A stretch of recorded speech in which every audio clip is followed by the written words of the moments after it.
The 49ers offense, struggling. The 49ers defense, a little better. But are there reasons for hope and optimism heading into the Cowboys game? I think there are, and I'm going to explain why, if I could talk, next.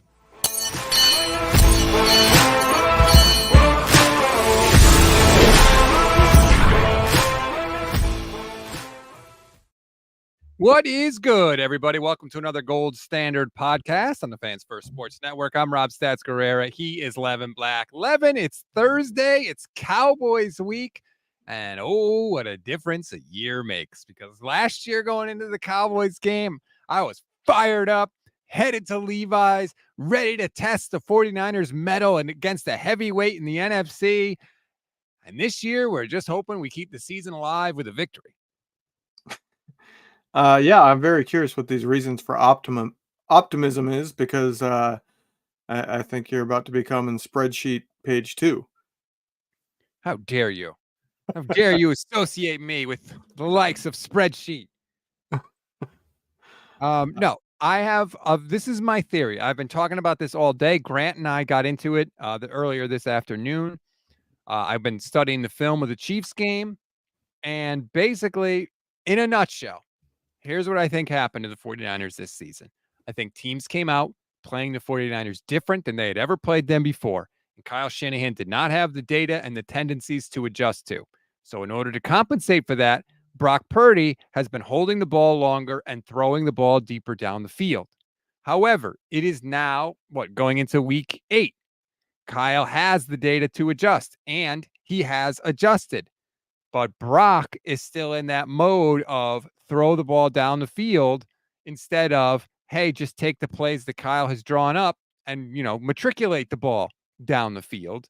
And I think that what's going to happen going forward is that Brock is going to sort of reboot. Like, you got a problem with your computer, turn it off, turn it on again. I think that's what's going to happen. I think you're going to see Brock taking the shorter passes. I think you're going to see Brock taking the checkdowns against the Cowboys. And I think the offense is going to be just fine. Yeah, I don't agree with a whole lot of that.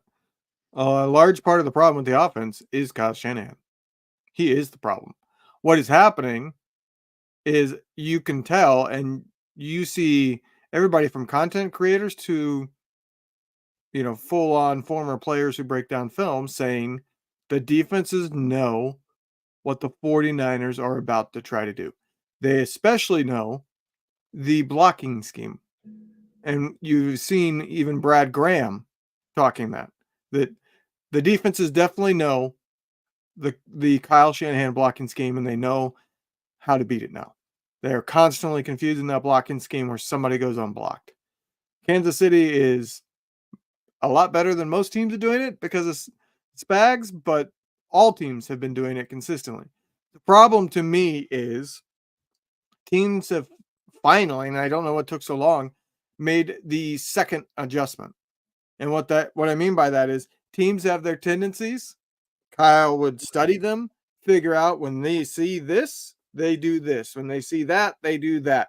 And he would build an offense around that, countering exactly what he knew they would want to do. Defenses know that. And for some reason, it took them this many years to say, well, we know this was our tendency. When we did this, or when we saw this, we would do that. But we know we're playing Kyle Shanahan. So we're going to show him that look. But instead of doing what we've been doing against all teams, we're going to do something that thwarts what we think he would do. And Kyle's not adjusting to that. They have made that secondary adjustment where we are adjusting to what you are adjusting to. And so Kyle is being thrown for a loop because he sees things in film, and he's a big film guy, and he believes what he sees in film. And then he gets into the game and goes, what the hell? I've never seen that before. Why are you doing that? There are some plays where Spags has broken some of the protection rules. I agree. That's what every good defensive coordinator does, right? They try and just like Kyle tries to break the rules of the defense, they're trying to do the same. It's not just that. They know the routes, because you see guys are not getting open like they were. Even a lot of the completions are tight window. Brock has the highest tight window throw percentage in the NFL. And when you watch back on film, yes, sometimes there are guys underneath open, but there is not a lot open that has been open. Aiyuk is not getting open. He is And that getting open. not nearly as much as he was, and it's not on him. It's the fact that they're bracketing him and they know where he's going to go before he's actually going there. The I defenses know Kyle Shanahan's adjustments. I think that plenty of guys are getting open. I think Brock is not throwing to the right people. I think that Brock is not throwing to the guys that are open. In fact, he's passing up open guys, and instead, he's making life more difficult for himself because I think he's hunting the big play. Here's an example from the game on Sunday, right? This is Chris Conley. This is an incompletion, 2nd and 7 to Conley. This is the one where he throws deep down the sideline to Conley, right? It's a one-on-one on the top of the screen. But look at George Kittle right underneath. He's wide ass open, wide open. Look at that. Why is he throwing to Chris Conley? You can't get more open than George Kittle is there. He's going to catch that ball. There's going to be nobody there because Conley's going to take the corner right out of the play, and Kittle can rumble and maybe has one guy to beat for a touchdown. Whoops. Let me put that back on the screen. Sorry. But instead, Brock takes a deep shot to Conley, guarded one-on-one by McDuffie. Why? Why? That's what I'm like. When people say Kyle's not scheming guys open, he got his best guy on the field wide ass open, but Brock didn't throw him the ball. I can theorize, and you can see it in that when he is looking at Kittle, the safety starts coming down to cover Kittle, and the linebacker is shuffling over to cover underneath Kittle. You can see there are two defenders that are keen on Kittle. The moment Purdy looks away from him, the linebacker cuts over and goes towards the coming across the field route. What are you talking about? Look at this. You can see the line. Look at the linebacker there. 5 yards of George Kittle at any point. Look at this. There's no, he knows He where can't Kittle's throw going. it yet because the corner is not cleared on the outside. He can throw it right there. The corner's not looking at Kittle. He's looking at Conley. He's not even looking at Brock. Yeah, right there where you're positive. But now when you said, what are you talking about? You see the linebacker is still going towards Kittle, and you see the safety starting to come down to cover Kittle. No, I completely disagree with you. The linebacker that's quote unquote covering Kittle is on the hash mark. Kittle's at the number at the 30-yard line. He's not close to being able to interfere with the pass. He is affecting that play because he's going towards Kittle. So when Purdy looks at him, he sees two guys are moving towards Kittle. That's double coverage. That tells you there's single coverage. I totally disagree with you. They're in no position to affect the play whatsoever. And you're looking at a bird's eye view. I'm not saying this is a perfect play. I would have liked him to hold it a split second longer and see what happens because I don't trust Conley to win a one-on-one matchup going deep. But when you hike the ball and when he's looking at Kittle first. Before Kittle makes his cut, he has had to look away to get through his progressions. Kittle was the first look. He's looking at Kittle there. When he looks at Kittle, he sees two players moving towards Kittle. So that tells him, I have single coverage on the outside. That's what quarterbacks are supposed to do. Hey, there are two guys moving towards this guy. I know I have single coverage here. I will throw to the single coverage. That's the progression they're supposed to do. There is no way that a linebacker that's on the hash mark is going to be in a position to deflect the ball away from Kittle when Kittle's on the numbers and running an out route. It doesn't matter that the linebacker's moving towards Kittle. Brock can easily get the ball. This is as open can be in the NFL. A second later, after he's already moved off Kittle. He's never right there. Covered. That is the moment that the corner finally turns his back. He's right there. He's still fit. The corner covering Conley is still there and can break off if the throw is made. So he has to wait for the corner to turn. By the time the corner turns, it's obvious Conley has the one-on-one. That's the correct decision to go one-on-one with a deep throw. No, I totally disagree. Sign Me 29, of course, agrees with me because the Twitch fam always agrees with me. Levin, are you watching the same play? JT O'Sullivan did a quarterback breakdown of Brock Purdy, which is really, really good. There have been some excellent breakdowns. JT's was fantastic. Kyle Posey did a breakdown on his YouTube page, and it was Purdy's worst game of his career. Yes. KP did a separate breakdown just about Pearsall and Cowing, which I'm going to link to in tomorrow's 49ers in 5. You should be very, very encouraged. If you want to be like excited and pumped up about Sunday, go watch that. You will be. Just Not now. This is our time. That's right. In the video, JT O'Sullivan says Kittle is the first read. Conley is not. We don't know, but I'm just disagreeing with your point that Kittle is covered. To me, he's never covered. If you're like going to sit here and say Kyle Shanahan's not getting guys open, he's wide ass open. He is open as open can be. If he was the second read, he gets that ball. Because by the second read, the corner is cleared and the linebacker's pulling the other way. But in the half second of having the ball, the Purdy has it, it is very clear because the safety is cheating down. What do you teach quarterbacks? If the safety comes flying down and you have a go route with one-on-one coverage, you throw the go route with no safety help over the top. That is what they are taught, and that's the correct decision. The safety has stopped moving down before Brock even hits the top of his drop. Keep playing that. The safety breaks off because he sees him. Look, where's the safety? Is the safety going for this ball? No, he's going at Kittle. The pause he made was to see if Kittle was going outside or inside. And look where the safety is when the ball gets over Kittle's head. He's nowhere close to being able to touch the ball if it were thrown to George Kittle. Yeah, but you're talking about a vacuum that's not reality of quarterbacks having to go through progressions. When Kittle was in the progression, he was not open yet. When he became part open, it is already clear that there is a one-on-one go route with the safety gone. The safety has left the deep part. You throw the one-on-one go route. You don't keep scanning the field. You throw the one-on-one go route the moment you know the safety will not be there. Now, I totally disagree. I think you're completely incorrect. I just disagree with every part of what you're saying. Brock is not even at the top of his drop yet. And you're saying he's already moved off Kittle because the linebacker took one step, even though he's nowhere close to being able to affect the play. I just disagree. We don't have to keep arguing about the one play. But the bigger point is people kept saying, well, Kyle's not getting guys open. Guys are open. Guys are open. So this whole everyone decides what the progressions are. If Kittle was the second progression here. You don't know that. How do you know that? Because you can see where he's looking. You can tell where a quarterback is looking. He is looking towards Kittle, and you see his head move over. You see his helmet move, where you can tell he has changed from Kittle, and now he's looking at Conley further to the outside. Let's go to the end zone view. Maybe that can give us a better. Oh, yeah, this is a little more zoomed in. Can everybody? Okay, cool. You could see this. All right, here's Brock. He's dropping back. Well, it's hard to tell who he's looking at because they're both on the right side. So, he could be looking at both of them right now. His helmet is aligned to the right. He could see both of them at the same time. So it's hard to know. Would you agree with me on that? I would say it's hard to know from this angle, but you can see the safety is not there. The safety has already come down. He is not going back. You have one-on-one on a go route to the outside. That is a throw you make. Now, I will say it's not a good throw.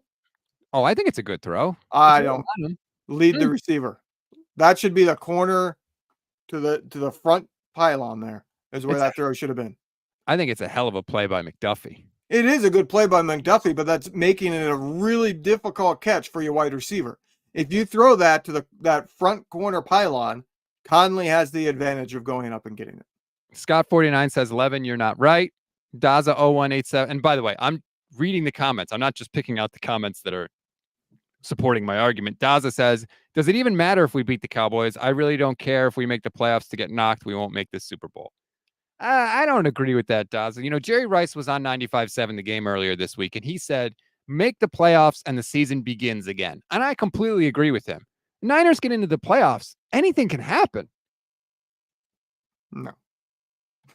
No, we've never seen upsets in playoff games or crazy things happen in playoff games. Unless Pearsall or Cowan is able to be developed enough to actually be a consistent intermediate and deep route person, they have an element that allows defenses to make the 49ers one-dimensional. That's the problem. With Aiyuk gone, this offense becomes one-dimensional, and in the playoffs, if they make the playoffs, the defenses will be good enough to have a Jimmy Garoppolo-esque playoffs where there's nothing to be done other than dump it off and pray Debo does something.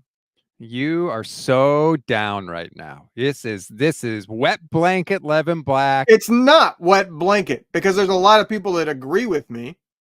This team is not a championship team.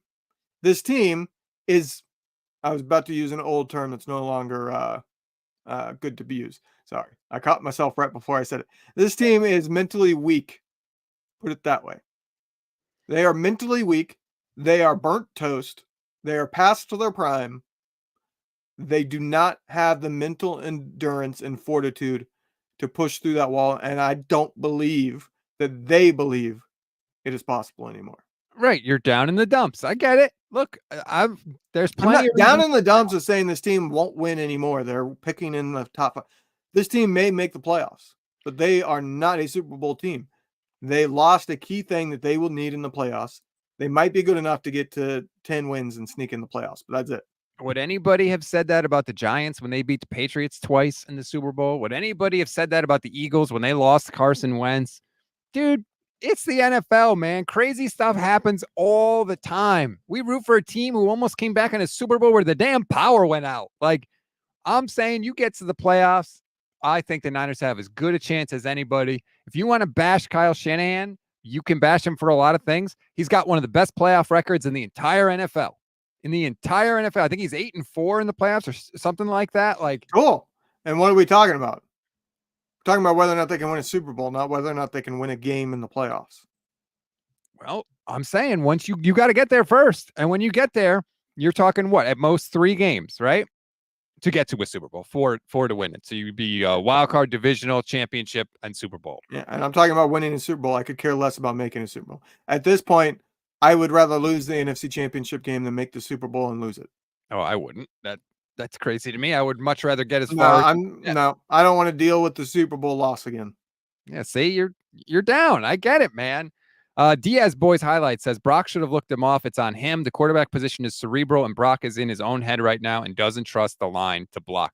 Remember, looked who off? I don't know who he's talking about. I'm just reading the comment.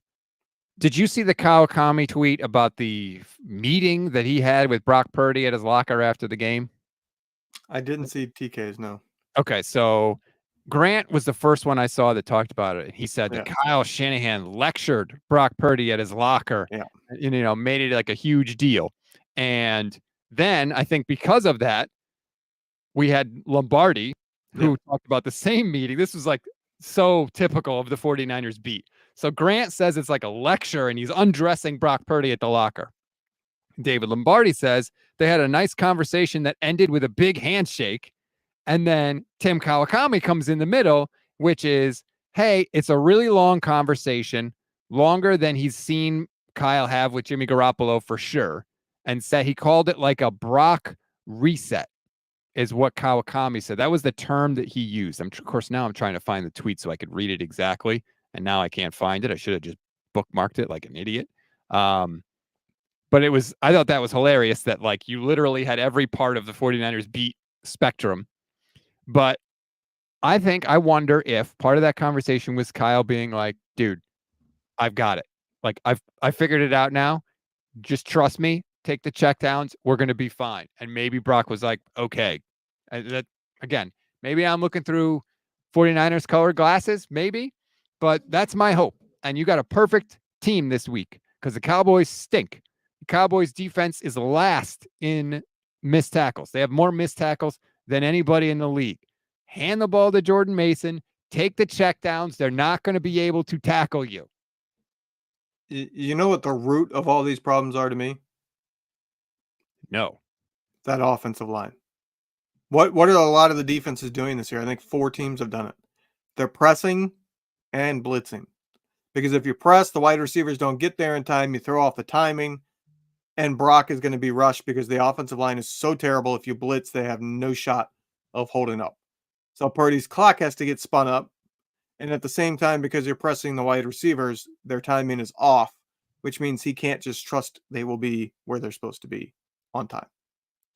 There's definitely some of Brock getting sped up for sure. And Chris Maldonado, YouTube channel member for 17 months. Thank you so much, Chris. Says, been a minute. How y'all doing? Niners got me worried. I was wondering where you went, Chris. I haven't seen you in the chat recently. Glad to see you're back. Appreciate you coming by. He says, it says 17 months, but I've been following you guys a while. Do you think we might make any big splash moves? Also, I've been listening on Spotify. I don't see a splash move, and I don't want them to make unless it's Myles Garrett That's the only Yeah. splash move I'd want to see them make. Well, the only way I see them making an addition is if it's an addition that is multiple years. You know, Right. That's what, yeah. if you know, a Christian McCaffrey scenario where it's like we can get this great player and we still have a shot here, but this great player will be here the year after and maybe even the year after that. So we can make this move now. And even if we don't turn it around, it doesn't matter because this move is about more than just this year. So, like a Myles Garrett scenario. Yeah, Yeah. go get Myles Garrett if you can ensure that he's going to be there more than 1 year. So, I don't see that happening. I don't see this team selling either, even at 3-5, because Kyle, I don't think will allow it. He's going to say, we've been 3-5 before and we turned it around. I'm not selling during the bye week. You're not giving up on this team, is going to be his mentality. Even if the front office wants to sell, which I don't know if they would either. I think this is a team that is very much going to say, we're just going to ride it out and see what happens. Daza0187, YouTube channel member, says, agree with Levin. Too many injuries. Players seem flat and uninterested. The Giants that surprised teams had excellent defenses. It's true. So let me say this. So if they beat the Cowboys, you're not going to be happy. It won't matter to you at all. I'll be happy, but I don't think it changes the evaluation of this team's chances of winning a Super Bowl. No. Are you going to watch the rest of the year? Of course. If you're going to watch, why not hope? Right? You're going to be here anyway. You might as well hope. Rob, you experienced the 2003 to 2010 era. I did, sadly. Yeah. I watched all those games. Well, most of those games because it was before Sunday Ticket was affordable to me. And I was going down very sketchy websites with lots of pop-ups to watch the games while I was in high school and college. But I watched that era. I watched the games. I still rooted for the 49ers, but my hope of winning a Super Bowl did not exist. I knew they weren't. Yeah, but this is not. I know they're not that bad of that as those teams, but I do not see this team having any shot of actually winning a Super Bowl. They are not mentally tough enough anymore. I don't know. They got a lot of weeks to get mentally tough. Get a win, survive against the Cowboys, go into the bye. Maybe you get, Christian McCaffrey back after the bye. Tampa Bay is going to be down their top two wideouts. You're going to have as good a chance as any to beat them in that game. And then you see where they are. Who the hell knows what's going to happen in the NFL the rest of the way? I mean, fool me once, shame on you. Fool me twice, shame on me. Last year was the shame on me because they fooled me. I'm not getting fooled again. Matthew Rowley says, there are no reasons to hope it's over, man, over. Well, I appreciate the super chat, Matthew, but if that's the case, then what are you doing here? Why are you paying money to comment on a Don't tell people that, for one. For two, like I said, it's not. You can watch a team and not think that they were going to win the Super Bowl. If you only ever paid attention to a team if you thought they had a legitimate Super Bowl chance, that's called being a fair weather fan. Then what are you? If that was the case, the Cleveland Browns would have a 0.0 attendance. If you think there is a 0% chance that they win the Super Bowl, why would you watch? To see what happens, and it's still my team that I'm going to root for. But you already know what's going to happen. You just told me. I don't think they can win a Super Bowl. That doesn't mean you don't watch. That you're making an illogical argument here because you watched. I know you watched 2003 to 2010. Why did you watch? You should have just not watched a single 49ers game for almost an entire decade. I knew they were bad, but I thought that they still had hope, right? Like, you had hope to make the playoffs during those years. That's what those years were. Oh boy, maybe we can make the playoffs this year. You had no hope of a Super Bowl, so why were you watching? No, you're the one that said that you had no hope of the Super Bowl. You had hope for a Super Bowl in 2003, 4, 5, 6, 7. Except for the year JT started. Sorry, JT. I love you. Just having a little fun. I'm telling you, they absolutely could win a Super. Did you think that the 2-5 49ers from a few years ago were going to be in the NFC Championship game? No, none of us did. Did they win the Super Bowl? No, but we didn't. They did something that we didn't think they could do. But they still didn't win the Super How Bowl. do you know the 49ers don't get to the Super Bowl and the opposing quarterback blows out his Achilles in that game? Like, that is a thing that can happen. It happened to us with one of our best players. Like, who the hell knows? How do I know I'm not going to win the Powerball? I should go out and spend $1,000 on it. Well, you can't win if you don't play. Yeah, that's 100% true. But that's what I feel like you're doing. You're telling me there's no chance I could win the lottery, yet you're still buying a ticket every Sunday. I'm telling you, I don't think they can win the Super Bowl.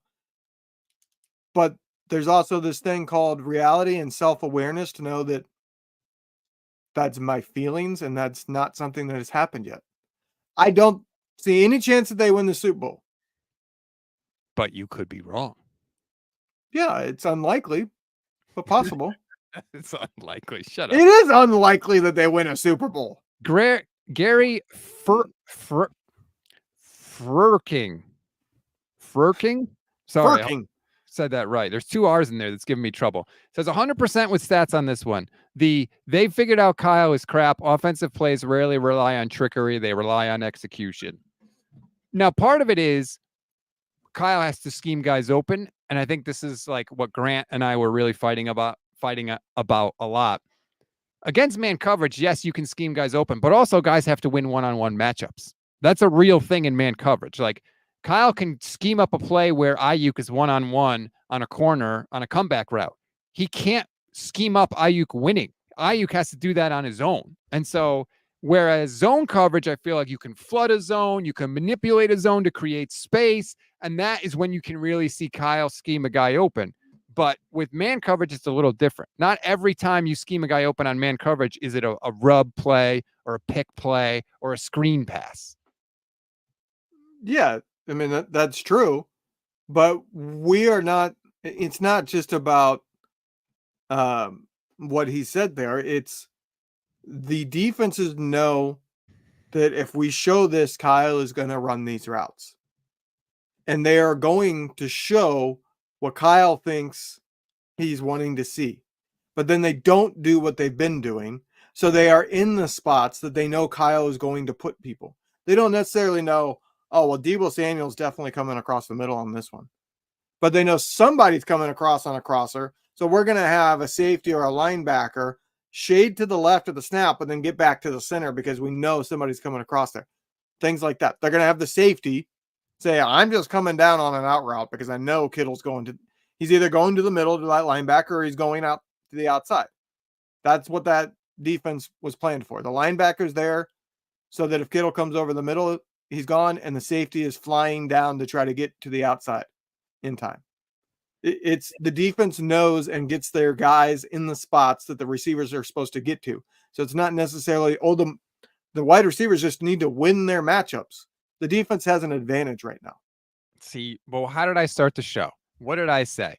Defenses did something different to Kyle Shanahan. He's seen it now for 8 weeks. He's made the adjustment, and they're going to be fine going forward. All this stuff that you're talking about is exactly what Kyle is good at. Seeing it, dissecting it, studying it once he has data, and adjusting off of that data. Do you really think he can't do it?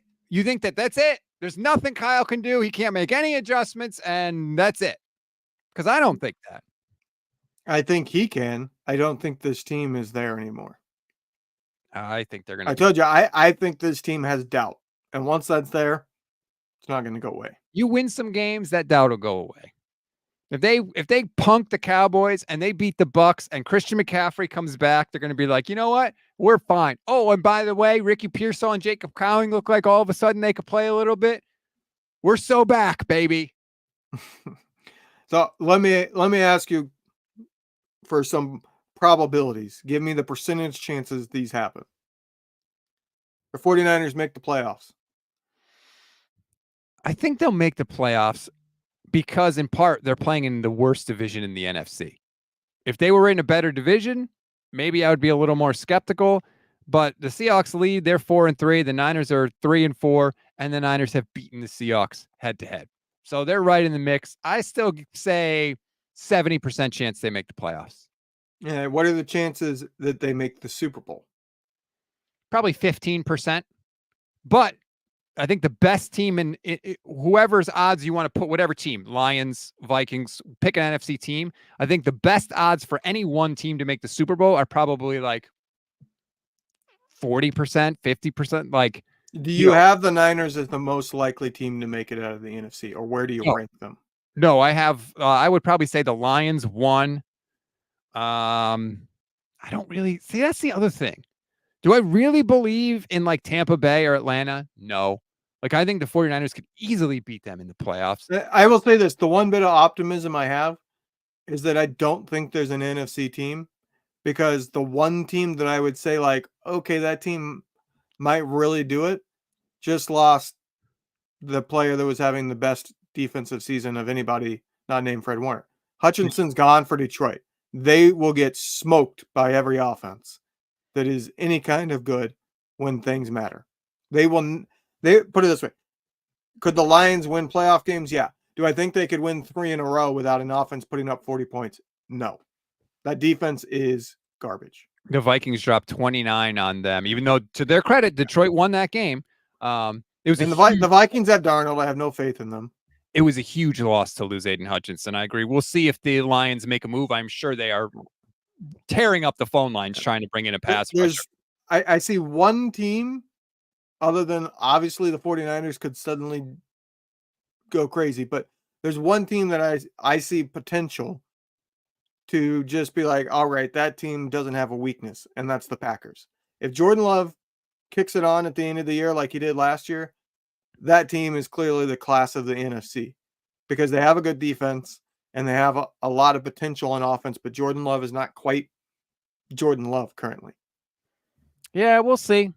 I don't see any other team that has the capability of being the full picture. When Jordan Love was as hot could be coming into Levi's in that playoff game, the Niners held him enough. So we'll have to see. I would put Detroit have the best chances of making the Super Bowl. I think they have a really good offensive line. Ben Johnson is absolutely in his bag with the play calling. I like the way that Dan Campbell manages the game. If it's a close game, I know that he got into trouble with the fourth downs. If anything, I think maybe he's learned from that. I think I would put the Lions at number one. I would put it this way. I would put the Lions at number one, but I don't see them as a truly worthy team of being a conference favorite. If they were in the AFC, I would have them maybe 6th or 7th. I think they're pretty good. Without Hutchinson, yeah, I would have them at 6 or 7 in the AFC right now. I don't believe in anybody in the NFC South. I don't believe in Seattle or Arizona or the Rams. I would say it's probably the 3 teams in the North, the Lions, the Vikings, and the Packers. I don't believe in anybody really in the East. Washington looks good, but Jaden Daniels is a rookie quarterback. It's really hard for a rookie quarterback to do. So nothing against him, but I'm just, NFL history says they're not going to do it. Their defense also has some severe weaknesses. They've just not had they've played a lot of bad teams, and their bad teams have been really bad against them. But statistically, that defense per play gives up a lot. That defense will not be able to hold up. But that's what I'm saying. Like, the Vikings, they have Darnold. I don't have any faith in them making a Super Bowl. The Packers, yeah, if Jordan Love turns back into what he was last year, that's the one team that could have the complete picture that I would say, even if they were in the NFC, I would have them as a top 3 team. So then what are you worried about? What are you sitting there telling me? I don't believe this team has it, so I don't think they're going to turn it around. But I think they're gonna have a season like they're having, where they come out and they have flashes of their former selves, but they are not able to stay focused because they're not mentally there anymore. Somebody's got to do it in the NFC, and you just gave me a bunch of reasons why nobody else is going to do it. I said that's the hope I have, but I don't believe in this team having a true Super Bowl. That's why I said they could do something. They could make the playoffs. They might even have a shot. I would give them a small chance of making the Super Bowl, but I give them no shot of making the Super Bowl and winning that game. I feel like we're making progress. No. I said they have no shot at winning the Super Bowl. 100% believe they have no shot at winning the Super Bowl. That doesn't mean that they couldn't make an NFC Championship game or by some miracle make a Super Bowl, but they're not beating Patrick Mahomes. They are not beating Lamar Jackson. They are not beating Josh Allen. like they're not beating whatever AFC team is sitting there in the Super Bowl. Well, they'll play Josh Allen later this year, so we'll get to see that up close and personal. Right now, Baltimore looks like they would just absolutely. They're running for 6 yards a carry. If they didn't pass the ball at all, they would score a touchdown every time they got the ball. That's how good they look. My only hope with Baltimore right now is honestly, and I never root for anybody to get injured, so I'm taking that off the table. My only hope for Baltimore is exactly what happened to the 49ers last year, that they are just crushing people all through the season, but they get hot too early. And then by the time they get to the playoffs, they're not playing as good. That's really it. Because if they're playing like this, they're not losing. Yeah, the Ravens are the team I would pick to make it out of the AFC. That rushing attack with Derrick Henry and Lamar Jackson is you can't do anything to stop it. There is not a defense out there that can stop it. And I would argue there may only be 1 or 2 defenses in NFL history that could stop that. I would like the Ravens' chance in the early 2000s because of Ray Lewis' ability to not allow Lamar Jackson to get past him and not allow Derrick Henry to outpower him. I would give the Bucks of the early 2000s a chance because Derrick Brooks was ridiculous, and he obviously is kind of the same kind of linebacker there.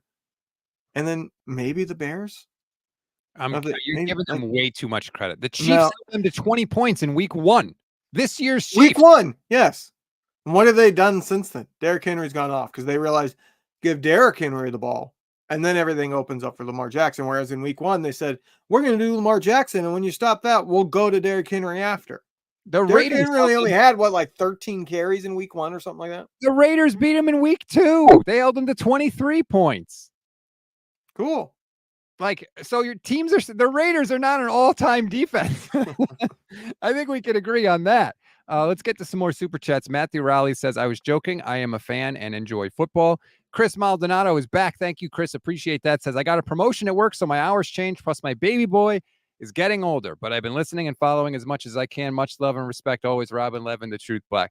You know what, Chris? Spend as much time with that boy as you can. My son, my firstborn, turned 10 years old today. It's my wife's birthday and my son's birthday today. He's 10 years old, and I spent the day just looking at pictures of him when he was a little baby and a little kid, and I was in my feelings today for sure, a little bit. So spend as much time with that boy as you can.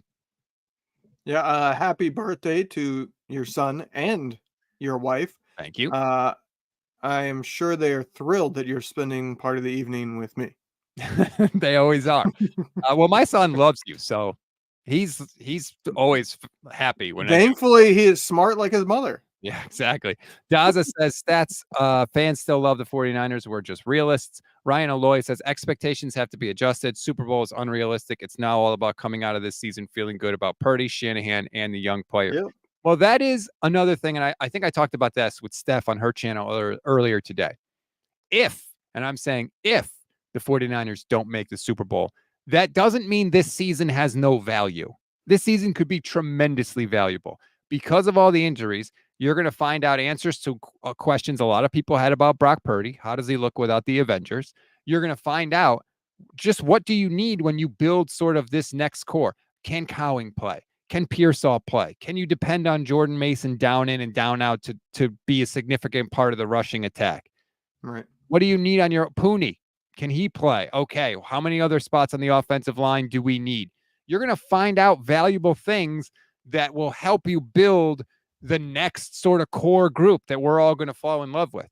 And I'm not ruling out this season yet by any stretch of the imagination, but I'm saying even if they don't make the Super Bowl or an NFC championship game, there's tremendous value to be had from 2024. Yeah, that's certainly true. Or you're not wrong. That's it can be valuable both ways with Purdy. Let's be honest.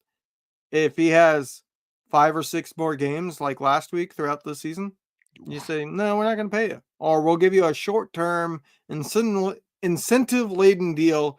We'll give you $25 million this year guaranteed in a 1-year deal, but the incentives have to get you to 60. Something like that. But it could be good if you go, he's not the guy. Thank goodness we had these injuries that showed us that before we paid him. The question is, one, Have the 49ers already decided to pay him, period, no matter what? I'm guessing some have in that building, yes. It sounds like they have. Jed York certainly sounded Yeah. like he was Yeah. last year. Or will they are they open to adjusting that depending on how the season goes? Like you said, if he has 5 more games like Sunday, well, that's 15 more interceptions. Like, Right. he had 3 picks on Sunday, all in Chiefs territory, one in the end zone, one that took away a field goal opportunity that would have given the 49ers the lead. He has to be better, period. End of story. Brock has to be better. Don't give me the offensive line didn't protect him. Don't give me his receivers are out. He has to be better. No question about it. I'm throwing this up there. We need to stop. Like these comments just Yep. they're illogical. I'm sorry, Daza. I know you're around a lot. I hate to call you out, but yeah, you're fine paying Brock Purdy 30 to 45. Cool. He's never accepting that. Like, Yep. One, that's never anywhere you want to be. You don't want to be in the Daniel Jones area. You either have a quarterback who's good enough to pay a lot of money, or you throw him away. You don't pay a Jimmy Garoppolo like when he was with the 49ers. You don't pay a decent to good quarterback at all. You don't say, well, he's not elite, but he's good enough to pay $30 million. No, because that hamstrings your team. He's either good enough or you move on and you look for the good enough, because you're not winning unless you have a really, really good quarterback. Right. He's either good enough to pay the market rate, which is 60 million, or if he's accepts the 30 to 45 that you're offering, that means he knows he's not good enough to get more. And you don't want that guy either. Like you don't want that. There's no part of that you want to be associated with. Andre says you can franchise tag Brock after the year. You don't have to franchise tag him. He's under contract, I believe. He's just eligible for a new contract for the first time. Now, he's not going to play unless he has a new contract. So, like, one way or the other, here's how I think it could go realistically.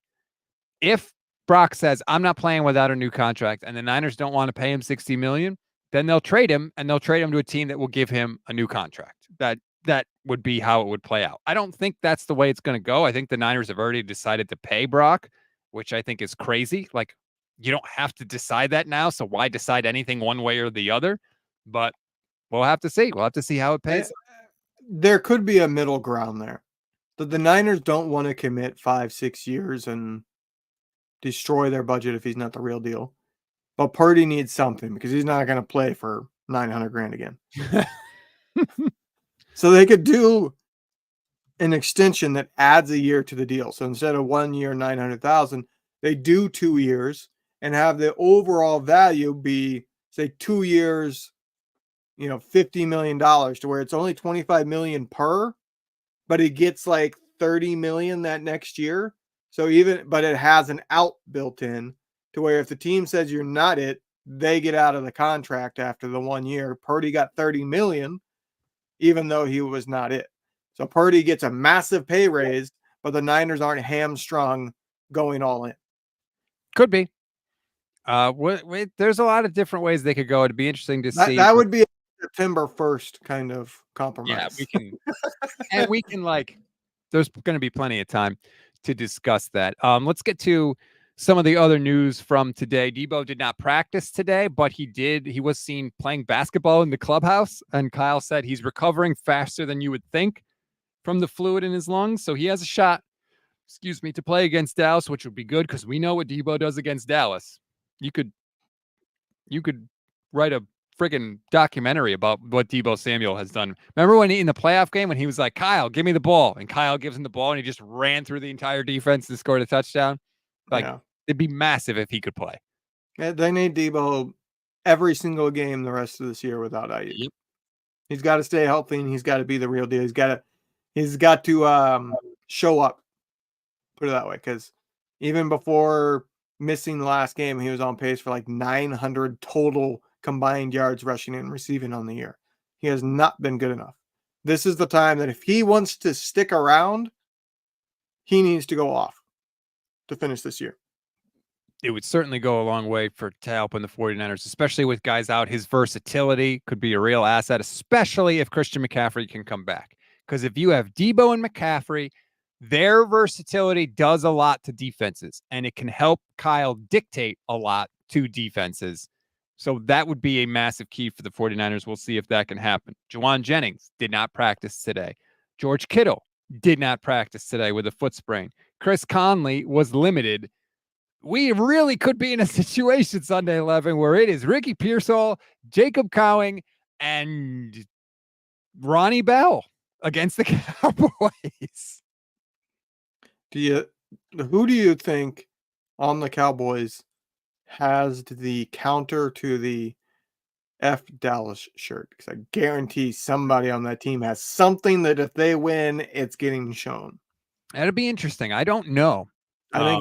I would bet it's Diggs, and if he gets an interception, you're going to see it. Kittle referenced that on social media. Somebody had a picture of it and he put it up there. And he did say last year that he would consider doing it again. He did not care about the fine. You know what? If he does it again, respect George Kittle. Because they're going to fine him even more, right? Because it'll be like his second offense. Like if he does it again, respect. Yeah. Have it again, show it, and then after showing that shirt, lift up to show another shirt that says, "Don't find me, bro."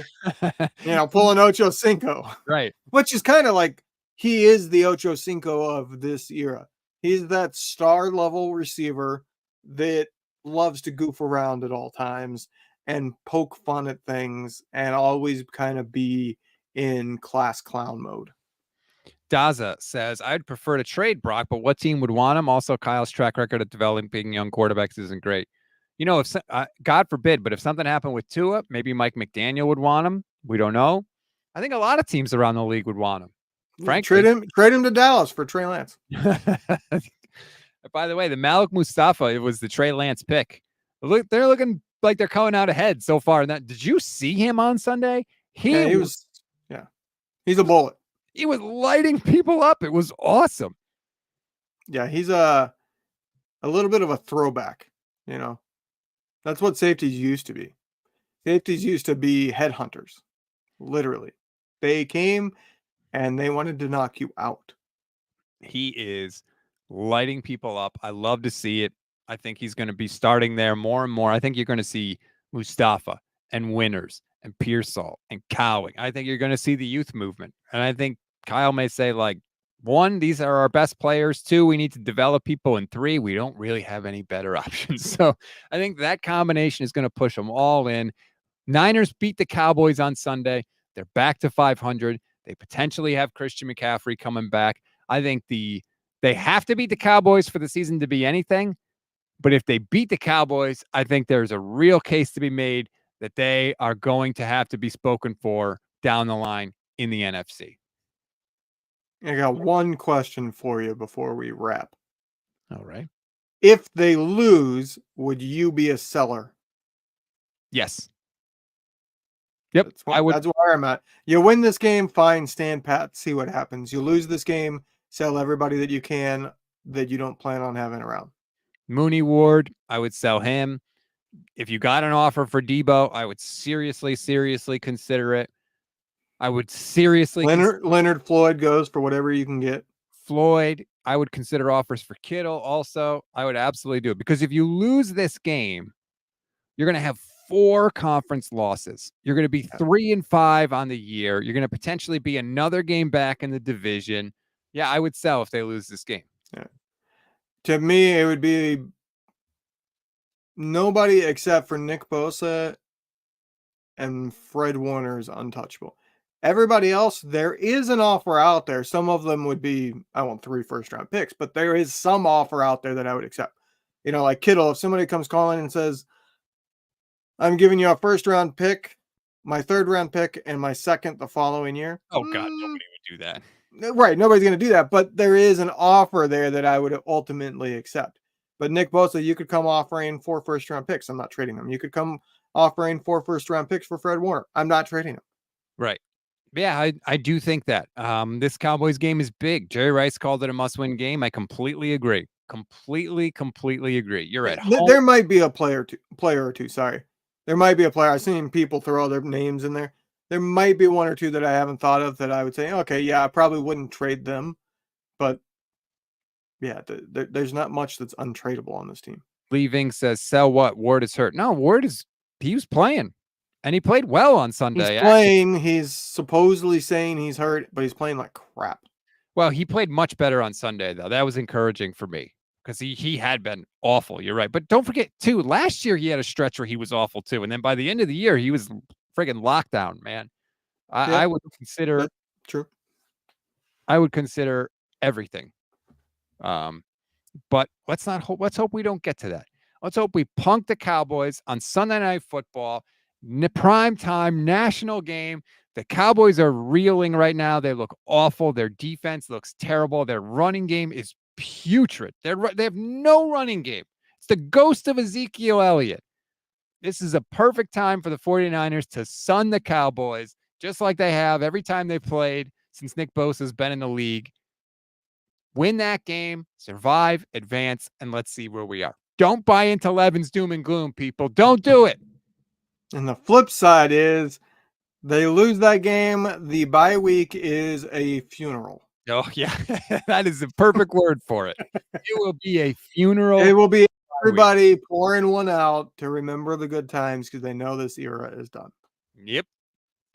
Let's just push back on that. Don't go softly into that good night. Rage, win or lose, dying of the light. Win or lose, you got company on Sunday. What do you mean? The instant reaction show. Jeez. Oh, well, I forgot about that. Do I need to spell it for you? INS. Can you? Okay. Sounds like you're off to a good start. All right. Enjoy the rest of your night, everybody. 49ers Public Access is on Sour That Sam's YouTube channel. Go watch that because he's awesome. And we'll talk to you later.